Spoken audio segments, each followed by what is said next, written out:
You have Republicans who will say that the Justice Department is full of political operatives who are working to help President Biden and hurt President Trump. And they'll even say that the FBI should be defunded. What's your reaction to that kind of language? And what do you say on behalf of DOJ? Those claims bear no resemblance to the Justice Department that I know. The Justice Department that I know is filled with dedicated men and women, investigators, lawyers, prosecutors, analysts, professional staff who get up every day, Pierre. They get up every day without regard to who's in the White House or who's in Congress. It really bothers me when I hear those claims because it does a disservice to the men and women of the Justice Department. It contributes to the toxicity that you're speaking about. And political threats. Well, what we've seen is an unprecedented rise in threats to public officials across the board, law enforcement agents, prosecutors, judges, and election officials. And we are seeing that and responding to it. And, you know, I know you don't want to talk about any particular candidate, but when people are using words like poison the blood and calling DOJ officials thugs, is that helpful? Well, of course, it's not helpful. I get something called urgent reports. These are reports that come in from the field, from U.S. attorneys all across the country. And on a weekly basis, sometimes more often, I am getting reports about threats to public officials, threats to our prosecutors, threats to law enforcement agents who work in the Justice Department, threats to judges. In fact, just this week, Pierre, we've had cases involving threats to kill FBI agents, a Supreme Court justice, and 3 presidential candidates. 3. That's just this week. Michael Popok, Legal AF. When Donald Trump goes after judges, judges are the subject of assassination attempts or threats.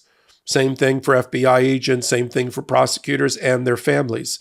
There's no other way to put it. There is a direct link between Donald Trump's rhetoric, his violent attacks, his acting out, despite the various judges trying to gag him, and what happens on the ground, and what happens with law enforcement who has to now investigate and protect parts of our political and justice system. There's no other way to put it. This call and response between Donald Trump and his followers and those that are crazed within his following is well documented. There's every judge who's dealt with it on a gag order basis to decide whether Donald Trump should be gagged has also generally observed in their orders that Donald Trump knows that he has tremendous impact and influence over his followers, and he does it anyway and on purpose. He knows if he pushes the button, something will happen. A missile will fire towards his political enemies. There's no greater example of that than January 6th. He fomented the riot and the insurrection.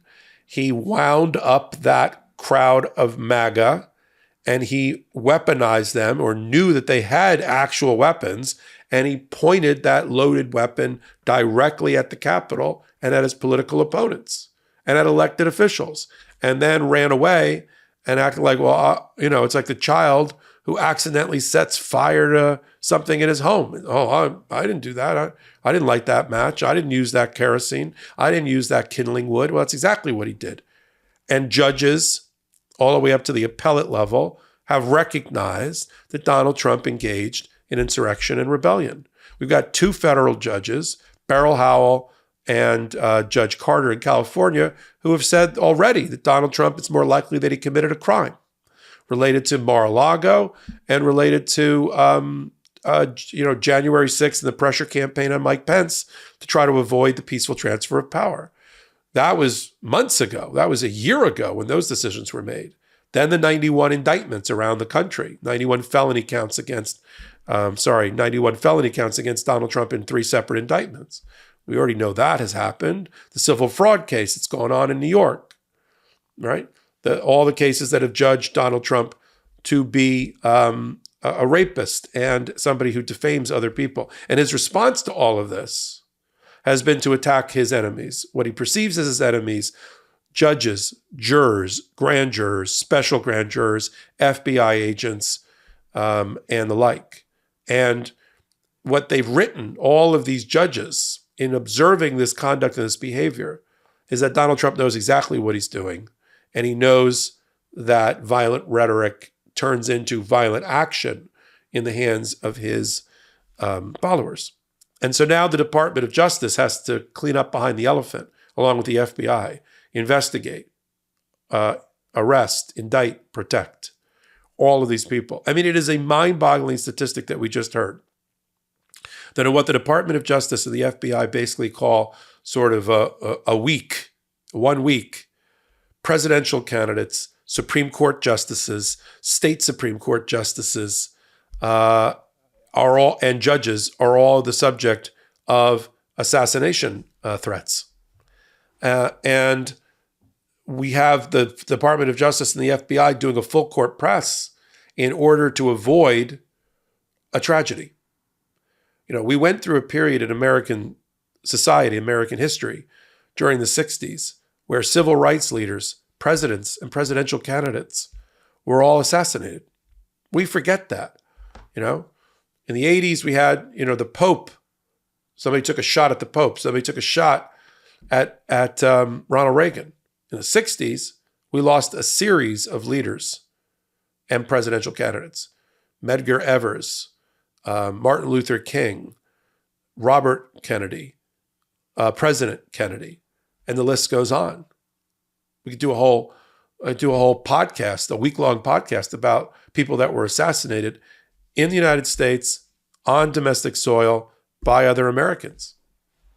And so we have that as a historical backdrop, things that happened in the 80s. And if anybody thinks the pressurizing of America and the shredding of the social contract that keeps us together and keeps us civil and keeps us as a united Americans isn't in tatters and shreds at our feet, then they're not paying attention.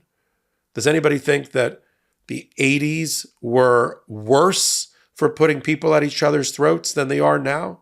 I mean, Reagan never did that. I mean, Reagan had his own issues and problems from a historical and presidential context, but he didn't pit Americans against each other the way that Donald Trump does. We didn't have social media during those periods, 60s, 70s, and 80s. Now, with social media, foreign influence and attempts to brainwash Americans by Chinese, Russian, and others, trying to pit, you know, American against American and put each other's at each other's throats. And now a presidential candidate that tries to use that and foment that discontent, foment that civil war possibility within America in order for his own benefit to get elected again. Does anybody think that today there's less of a chance of assassinations happening on American soil than in the 80s or the 60s, or more? That's not rhetorical. Think about it.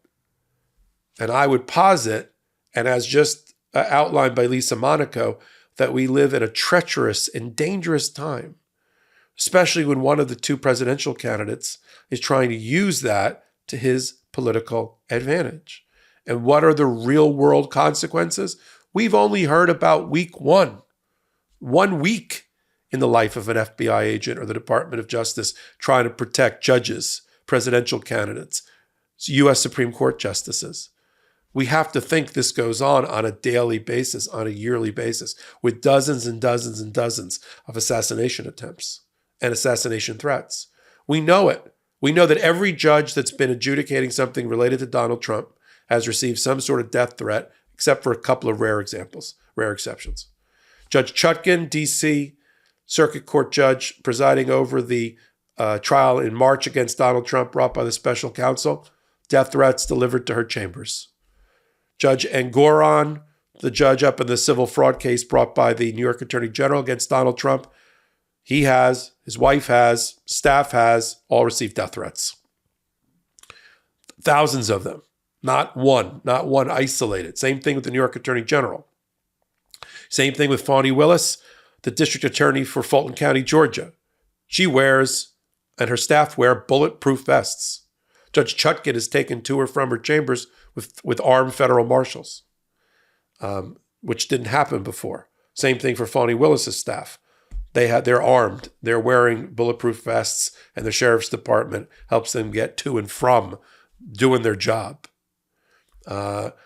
Scott McAfee, the judge down in Georgia, has had criminal threats, has had assassination threats against him. Really, every judge that's unfortunately been assigned to the case of Donald Trump, Beryl Howell, the former chief judge of the D.C. Circuit Court, all the appellate judges that have handled cases and have ruled against Donald Trump have received some sort of death threat, and law enforcement and the prosecutors have to deal with it. This, as I said earlier, this call and response, the stochastic terrorism of Donald Trump. And so it's important that we don't just get fatigued by Donald Trump's craziness, treasonous behavior. We have to call it out when we see it, and we have to understand that that's just the tip of the iceberg. Right below that surface are real Americans who have crosshairs on their back and could be assassinated at any moment. And then this report on this hot take is completely different. We're trying to avoid that. Think about how close we were to having elected officials hanged and worse by the angry mob created by Donald Trump that was launched on them on Jan 6th. Staff and elected officials, senators and congresspeople, staffers, Capitol Police and Metro Police, who all could have died that day had the rabble, had the insurrectionists been able to fully execute the plan that they had that had been put in place and led by Donald Trump. And so that should have been a wake-up call in America, right? To take steps and efforts in order to avoid bloodshed on American soil. Students of history remember the 60s and our loss of all those leaders through assassination and the soul-searching that went on in America as a result. Apparently, those lessons, those history lessons, are lost on this current generation. Shouldn't be, right? Past is prologue. We learn about it, right? History repeats itself. We're only, in historical context, 50 years removed from the 1960s, right? 30 years, 40 years removed from the 1980s. It's not a lot in historical world. And now throw into the mix the kerosene of social media being squeezed onto the flames by Donald Trump. And so every time we hear about these assassination attempts, these assassination threats, these threats to kill or do worse to prosecutors, Department of Justice, judges, justices, Supreme Court justices, and the like, it needs to be a wake-up call. Continue to follow it here on the MeidasTouch Network and on Legal AF. We sit at the intersection of law, politics, and justice so you don't have to. We do it on a full-length podcast that we curate on Wednesdays and Saturdays at 8 p.m. Eastern Time, only on the MeidasTouch Network. Free subscribe, help them get to 2 million before the first quarter of 2024. It's very, very important for democracy and our continuation of democracy. And follow me on all things social media at MS Popok. Until my next hot take, until my next Legal AF, this is Michael Popok reporting. Thanks so much for watching. We're only a few subscribers short of 2 million subs. Please subscribe right now to the MeidasTouch YouTube channel for free and help us grow this unapologetically pro-democracy network.